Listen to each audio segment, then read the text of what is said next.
de forma contrária ao que nós tínhamos na nossa no nosso item 1 aqui, foi transferida do sistema agora para vizinhança.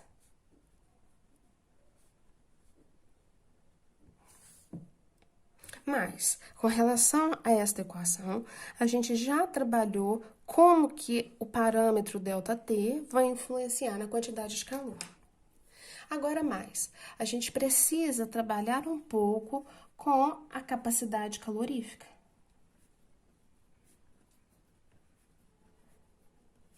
E, para além das analogias que nós fizemos na folha passada, da magnitude da capacidade calorífica, de maneira contrária àquela que nós definimos para a quantidade de calor, a capacidade calorífica, ela se assemelha ao ponto de fusão, à temperatura de fusão, ao ponto de fusão, ou então de forma muito similar ao ponto ou à temperatura de ebulição, que para espécies puras, nós não estamos considerando a formação de misturas, eles têm um valor fixo e pré-determinado. Então, a gente os define como espécies ou como grandezas que são caracterizadas por terem propriedades do tipo intensivas, que são aquelas que, independente da quantidade de matéria que nós estivermos trabalhando, a capacidade calorífica vai ter aquele mesmo valor. Para molécula de água no estado líquido, eu sei que a capacidade calorífica ela é 4,18 joule por grama por Kelvin. Independente se eu tenho 1 litro de água ou se eu tenho 100 litros, sempre eu vou ter aquele valor de capacidade calorífica. Meninos, já que nós já fizemos essa abordagem introdutória, eu vou descrever aqui algumas questões, problemas, que normalmente envolverão aquela nossa equação relacionada à transferência de calor na resolução. Muito embora, na maior parte deles, ela seja só uma das partes da resolução. Então, vamos trabalhar aqui, ó. Eu quero saber quanto de energia deve ser transferida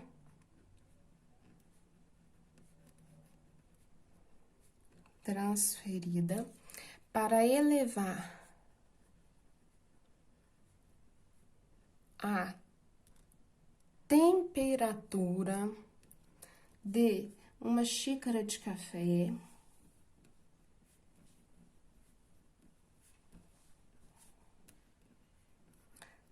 mas a nossa xícara de café, muito embora seja formada pelos constituintes que foram usados para fazer o café, nós vamos considerar que a densidade permanece idêntica à densidade da água e igual a 1 grama por ml.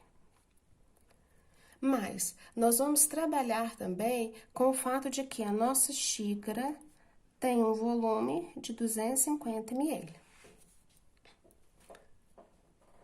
Uma xícara de café de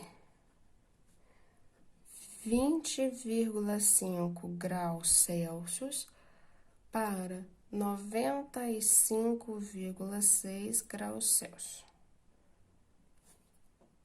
Obviamente que eu preciso de um outro dado, que é a capacidade calorífica. Como nós consideramos que a densidade do café é igual à densidade da água, nós vamos fazer uma aproximação e vamos considerar que a capacidade calorífica daquela mistura do café ela é igual à capacidade calorífica da água, de aproximadamente 4,184 joule por grama por Kelvin.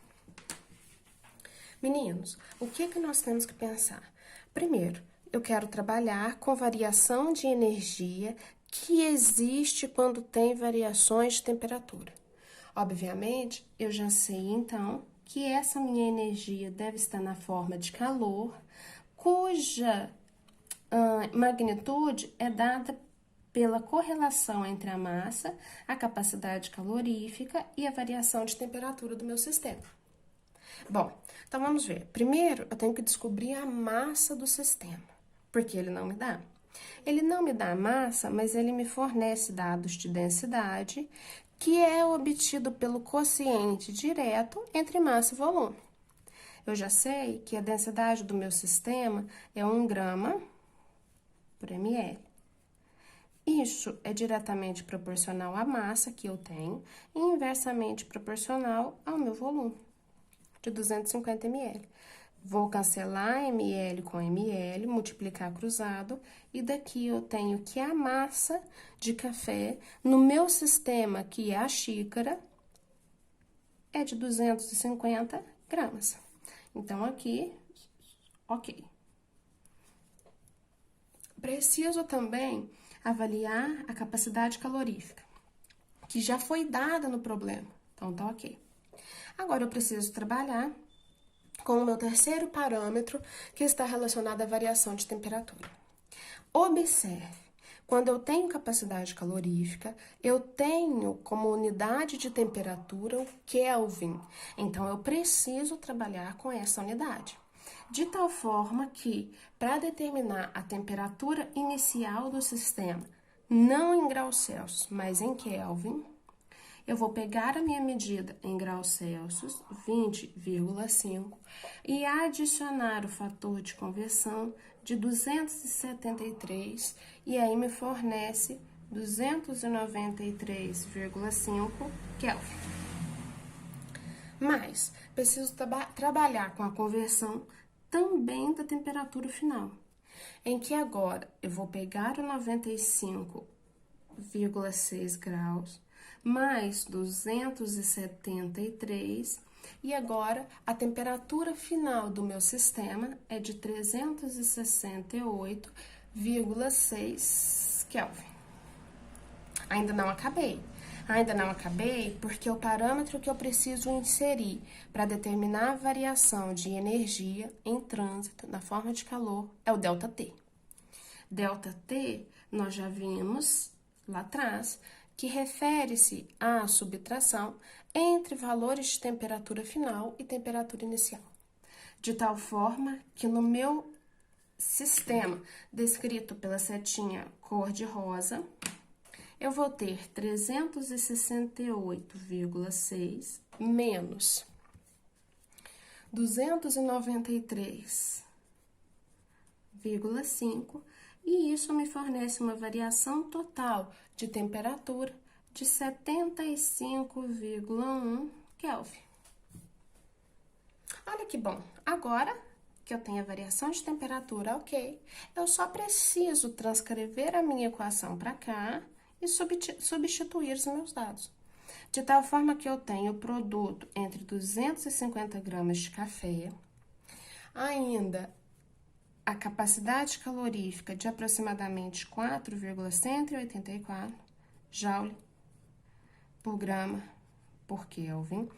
Vamos sempre fazer análise dimensional, porque mais à frente na disciplina, quando nós tivermos que trabalhar com variações na unidade, a gente já reconhece, fazendo análise dimensional, se a unidade está certa ou não, vezes 75,1 Kelvin.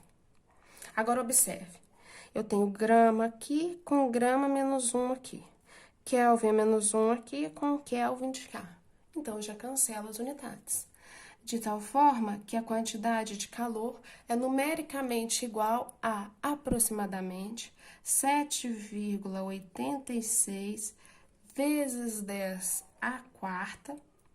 A única unidade que me sobrou é joule, obviamente compatível com a unidade de energia que a gente quer. Ou então, eu posso transcrever como aproximadamente 78 quilojoules. Meninos, agora tá pronto o nosso problema. Chegamos agora, finalmente, no nosso dado correspondente à quantidade de calor que eu preciso trabalhar. Agora, a gente precisa fazer uma observação aqui, importante, simples, que pode nos ajudar lá na frente. Olha, a gente precisa, vou colocar aqui uma parte rosa, por conta daquilo ali, asterisco. Prestem atenção. A gente precisa trabalhar para calcular a quantidade de energia em trânsito com ΔT. E nós fizemos a conversão em Kelvin para que pudéssemos cancelar as unidades ali na aplicação direta na fórmula. Agora, eu vou calcular aqui o ΔT não em Kelvin, mas em graus Celsius. De tal forma que eu vou ter 95,6, que é a temperatura final, menos 20,5 graus Celsius, que é a temperatura inicial.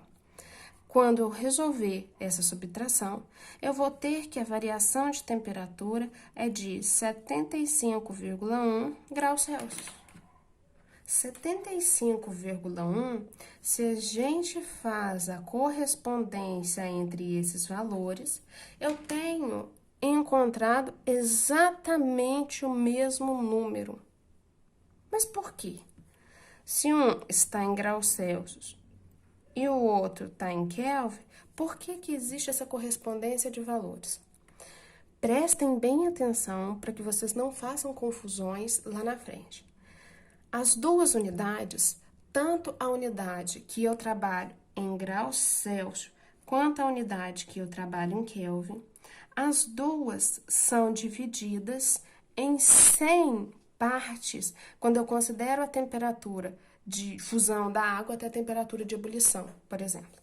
Então, a gente diz que as duas escalas são escalas homônimas, são escalas centesimais.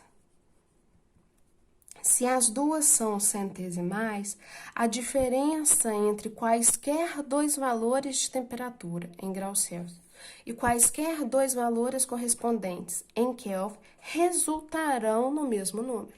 São numericamente iguais. Então, o que a gente pode fazer? Quando estiver trabalhando com ΔT, se for T só, não pode, tem que passar para Kelvin. Se a gente estiver trabalhando com ΔT, eu posso fazer a subtração direta em graus Celsius, substituir ali como Kelvin, porque vai ser sempre o mesmo número. E é isso, agiliza, economiza tempo, e tempo para a gente, na hora de resolver exercícios, é um parâmetro fundamental e importante. Se for pedido, por exemplo, para achar a temperatura final ou a temperatura inicial do sistema, aí não vale, aí a gente tem que trabalhar em Kelvin, ok?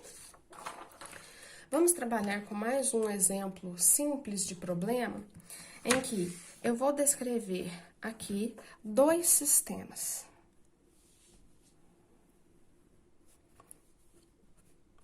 Aqui uma superfície qualquer que abriga um recipiente semelhante àquele que nós descrevemos há algumas folhas atrás. E vou descrever aqui essa superfície que representa para nós o mesmo sistema idêntico, só que em situações diferentes. Situações que eu vou descrever como uma situação 1 e como uma situação 2. Primeiro, meninos, esse sistema, esse recipiente descrito na situação 1, tem uma quantidade X de um líquido que a identidade química é H2O, obviamente, na fase líquida. E mais, esse H2O, nessa situação 1, tem uma temperatura, vou colocar aqui do lado, que é igual a 21 graus Celsius. Bom, ainda não acabei, porque nessa condição 1, eu tenho ainda um outro componente, que eu vou descrever aqui como sendo um cubinho metálico de 55 gramas e cuja identidade química é o elemento ferro. Diferentemente da água, a temperatura do cubinho de 55 gramas de ferro é uma temperatura de 99,8 graus Celsius. Agora, vamos descrever a nossa situação 2, em que eu vou adicionar o cubinho de água, o cubinho de ferro, dentro da parte líquida do sistema, dentro da água. De tal forma que quando eu faço isso, a temperatura do sistema 2, ela se altera e ela vai para um valor de 23,1 graus Celsius. Lembrem-se, o que fez essa temperatura subir foi a adição aqui dentro do cubinho de ferro que estava quente. Agora, eu pergunto, dada essas características, qual deve ser a capacidade calorífica do ferro? Qual deve ser para provocar as alterações entre a condição 1 e a condição 2? Qual deve ser o valor da capacidade calorífica para o elemento metálico ferro? Antes de nós começarmos a descrever, a resolver esse sistema, vamos colocar aqui, fazer algumas considerações. Então, em azul, primeiro, vamos trabalhar com relação às alterações sofridas pela parte líquida ou com relação à água. Lembrem-se, a água estava numa temperatura inicial de 21 graus Celsius. Essa quantidade de água aqui, de aproximadamente 225 gramas. Depois eu continuo tendo os 225 gramas de água, só que agora numa temperatura maior. Numa temperatura que passou de 21 para 23. Então, com relação à água, eu tenho uma variação de temperatura que é maior do que zero. Se eu pegar 23 menos 21, vai me dar um valor do que zero. Nesse sentido, a gente sabe que a água, ela é aquecida naquele sistema, e se ela é aquecida, eu caracterizo este processo como um processo de natureza endotérmica. Mas, se ela é endotérmica, se a variação de temperatura é positiva, obviamente que a variação de calor da quantidade de energia em trânsito na água é também uma quantidade positiva. Agora vamos trabalhar para o bloquinho de ferro. Vamos colocar algumas abordagens com relação ao elemento metálico. Ao bloquinho de ferro de 55 gramas, que estava numa temperatura de 99 e abaixou a temperatura, já que aqui existe uma condição de equilíbrio térmico, para 23,1. Então, eu já sei que quando eu for fazer a variação de temperatura em relação ao bloquinho, ao cubinho de ferro, essa variação tem uma característica de ser menor do que zero. Sendo menor do que zero, isso já me informa diretamente que o ferro sofre, contrariamente à água, um processo de esfriamento. Ele esfria. Se ele esfria, obviamente, eu tenho para o bloquinho de ferro um processo exotérmico. E aí, a quantidade de calor agora em trânsito relacionada ao ferro, ela vai ser menor do que zero, portanto, uma quantidade de calor que deve ser negativa. Mas agora pensem comigo. E quando eu comparar, não o sinal, mas a magnitude dessa variação de calor, como que ela fica? Muito embora nós tenhamos processos que sejam contrários um em relação ao outro, se eu fizer uma correlação, eu tenho que a quantidade de calor relacionada à água e a quantidade de calor relacionada ao ferro tem que ser numericamente iguais. Se a gente considera que não existem perdas de energia no nosso sistema 1 em relação ao sistema 2, toda variação que acontece na água, ela deve ser provocada pelo ferro. São numericamente iguais, porém, mas com sinal contrário. Contrários. Que é o que nós já vimos ali em cima. Se a variação de calor da água é positiva, então necessariamente a variação de calor do ferro tem que ser negativa. E aí, meninos, a gente pega e pode traduzir esse comportamento com base naquela lei de conservação de energia que nós já mencionamos lá atrás, no início do nosso vídeo. Lei de conservação, deixa eu arrumar o meu ó, de energia. Que agora eu vou traduzi-la, eu vou transcrevê-la aqui de uma forma um pouco diferente para que nós já possamos ir nos acostumando com as variedades de forma em que ela aparece descrita. Lembra, eu mencionei que toda variação de calor na água deve ser provocada pelo bloquinho, desde que o sistema não perca energia. Ou seja, nós vamos limitar aqui a nossa lei de conservação de energia para um sistema que a gente vai chamar de isolado. Olha, outra palavra nova para o nosso estudo termodinâmico. E sistema isolado, a gente vai falar que é aquele em que não existem trocas entre sistema e vizinhança, quer sejam essas trocas de energia, ou quer sejam trocas de matéria. Então, nesse sistema isolado, a soma de todas as variações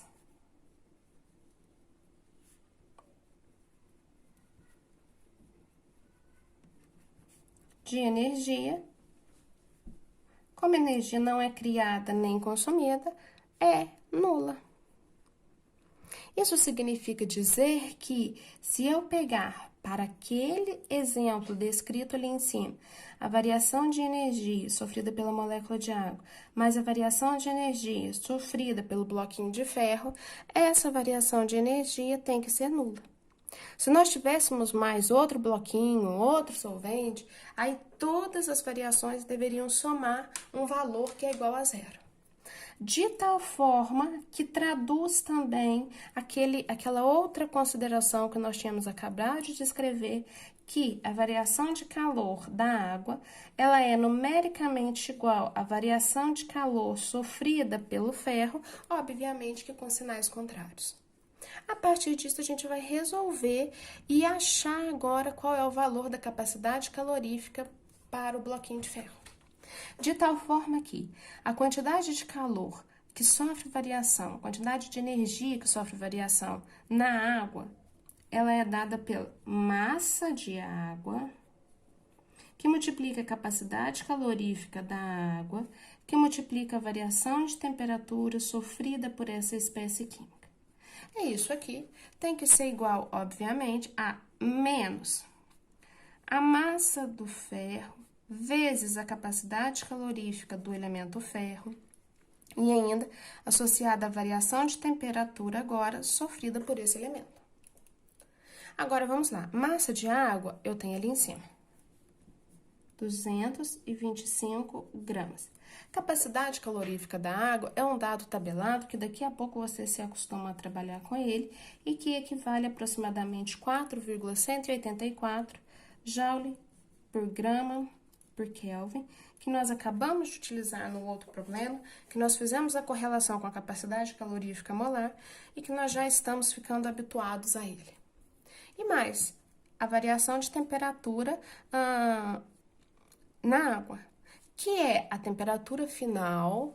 Lembre-se, eu já vou trabalhar com a subtração já no Celsius, colocar o correspondente em Kelvin aqui, porque a gente já sabe que são numericamente iguais.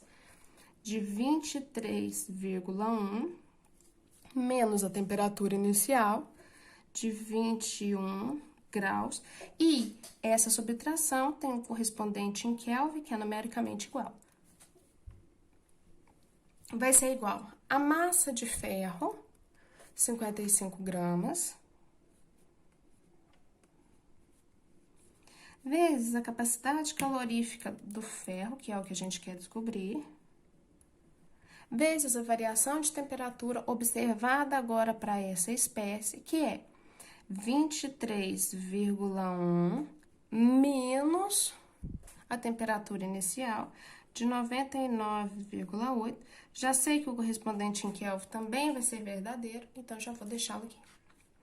De tal forma que vou cancelar esse Kelvin daqui com esse daqui, essa unidade de massa grama com essa aqui.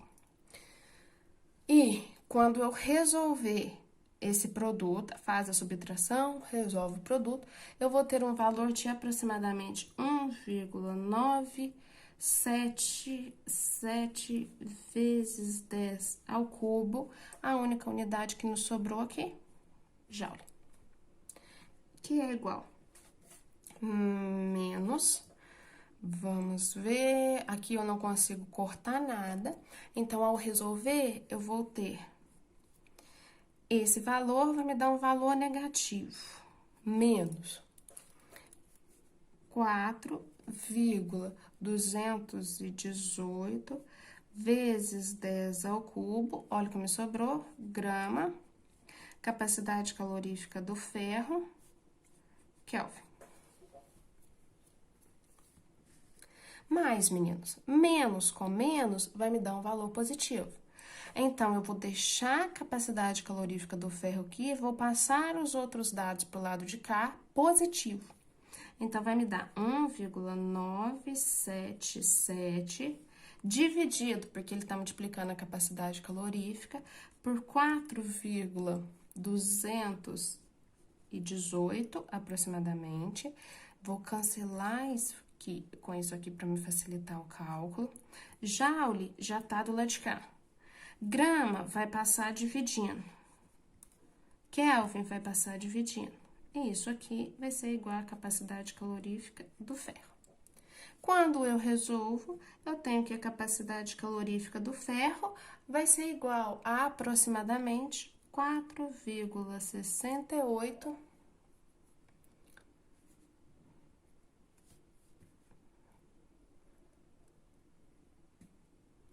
joule por Kelvin por grama. E aí, a gente finaliza essa parte. Até mais, meninos. Vamos só colocar aqui.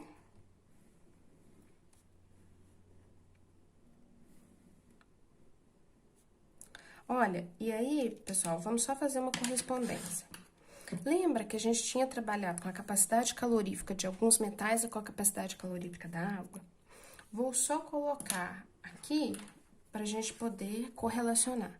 Eu tenho a capacidade calorífica da água, que é igual a aproximadamente 4,184 joule por Kelvin por grama. Por outro lado, eu tenho a capacidade calorífica do ferro, que é igual a 4,68, vou colocar aqui sem estar na escala exponencial, que vai dar 0,468 joule por Kelvin por grama. Lembra que eu tinha mencionado assim, olha, quanto maior for o valor da capacidade calorífica, menor é o reflexo na variação de temperatura. Se eu preciso de muita energia para variar em 1 Kelvin, a temperatura de 1 grama, a variação ela é pequena. E é isso que, de fato, nós observamos no nosso exemplo. A água, que tem a capacidade calorífica bem maior, ela sofre uma variação de temperatura de 21 para 23 graus Celsius, que é muito pequeno. Em contrapartida, para a mesma transferência de energia, o ferro, que tem uma capacidade calorífica baixinha, já sofre variação de aproximadamente 100 graus Celsius para 23 graus. Uma variação cuja magnitude é bem maior do que a magnitude daquela sofrida pela água, e isso é em função principalmente, não somente, da capacidade calorífica. Até o próximo.